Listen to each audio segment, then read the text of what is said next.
Donc bonjour à tous, donc je vais vous expliquer comment utiliser la calculatrice Graph 35+, afin d'utiliser le mode statistique pour tracer donc dans un premier temps un diagramme circulaire et dans un second temps un diagramme en bâton. Alors tout d'abord, vous devez être sur le menu principal, Main Menu, donc en appuyant sur cette touche ici, Menu. Donc ensuite, donc vous avez donc le menu principal. Donc nous, on voudrait aller faire des stats. Donc soit on va appuyer sur le 2, le petit 2 ici directement et ça va aller au menu 2. Soit je vais me déplacer avec le joystick et je vais faire exécute. Alors on arrive donc dans un tableau donc avec des listes. Donc ici il y a déjà des listes, donc déjà dans un premier temps je vais aller les effacer. Donc en dessous, si vous regardez, vous avez différents petits menus, ici, qu'on verra plus tard, donc certains d'entre eux. Et j'en ai encore, donc en appuyant, donc ici il y a la flèche, donc je vais appuyer sur F6 qui correspond en fait à la touche au-dessus. Donc j'appuie et j'ai d'autres menus. Alors j'arrive à ces menus-là. Donc par exemple, ce menu-là, Del, effacer, Delete. Donc je vais effacer F3, vous voyez, ça a effacé la valeur 20. Donc si je veux effacer toute la colonne, je vais faire Del A pour Delete All, ici, et il me demande de confirmer, donc oui, j'appuie sur F1.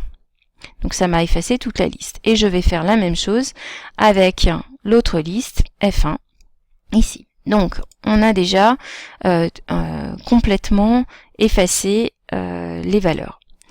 Ensuite, donc on va rentrer les valeurs de notre série statistique dans la liste 1.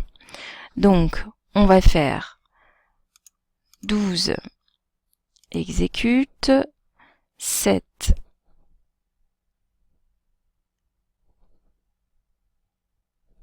exécute, 2 exécute, 2 exécute et 1. Voilà. Donc ici, nous avons en fait, donc dans la liste 1, rentré tous les effectifs de notre série statistique. Donc on va revenir ici, donc je n'ai pas le menu que j'ai besoin pour pouvoir aller travailler. Donc je vais appuyer sur F6 pour revenir. Donc nous, je vous rappelle, l'objectif de cette séance est de faire des graphiques. Donc on va aller ici sur Graph, on va appuyer donc sur F1. Donc vous avez Graph 1, Graph 2, Graph 3. Là, Select, on verra plus tard. Et ici, le set. Alors le set, S-E-T, va être le menu pour pouvoir sélectionner. On va lui dire quel type de graphique on veut faire. Donc on appuie sur F6. Donc ici, vous voyez, c'est marqué Stat Graph 1. Donc là, on est sur le graphe 1. Si je veux aller sur le graphe 2, je vais appuyer sur graphe 2. Si je vais sur graphe 3, je vais appuyer sur graphe 3. Donc graphe 1. Donc sur le graphe 1, ici, dans graphe type, j'aimerais en fait avoir un diagramme circulaire. Donc le diagramme circulaire, vous avez vu dans votre cours, c'est le pie donc pour la tarte. Donc j'appuie sur F4, ici il était déjà sélectionné. Si jamais vous ne voyez pas le graphique que vous voulez ici, donc vous allez donc dans le menu déroulant et vous faites F6 pour aller chercher les autres. Ok, mais nous c'était déjà indiqué. Voilà. Ensuite, on va lui dire, donc data c'est données en anglais, où sont rangées mes données. Mes données, je les ai mises dans la liste 1. Donc je mets liste 1. Si ici ce n'est pas liste 1, donc ici vous voyez c'est liste, vous sélectionnez F et vous mettez 1 pour liste 1. Exécute. Ensuite, donc vous allez pouvoir soit ressortir les pourcentages, soit remettre donc les données. Donc là, moi, je vais choisir les pourcentages, comme ça, vous pourrez vérifier également vos calculs de pourcentage réalisés. Donc ici, j'appuie sur pourcentage, c'était déjà fait. Ensuite, ici, vous avez la possibilité de stocker en mémoire, stockage en mémoire, des pourcentages qui ont été calculés. Donc si vous voulez pas ce stockage, vous faites Known. Sinon, vous appuyez sur List et vous demandez donc où les stocker. Donc nous, on va les stocker dans la liste 2 pour éviter de les mettre sur la liste 1 puisque nous avons nos données. Exécute. Donc voilà, donc je rappelle, nous avons programmé donc le graphe 1 en circulaire, mes données étaient dans la liste 1, je veux qu'il me ressorte les pourcentages et je vais stocker les pourcentages dans la liste 2. Donc on va revenir au menu, on fait Exécute. Et maintenant, je vais appuyer sur Graphe 1 et ça va me tracer mon graphique.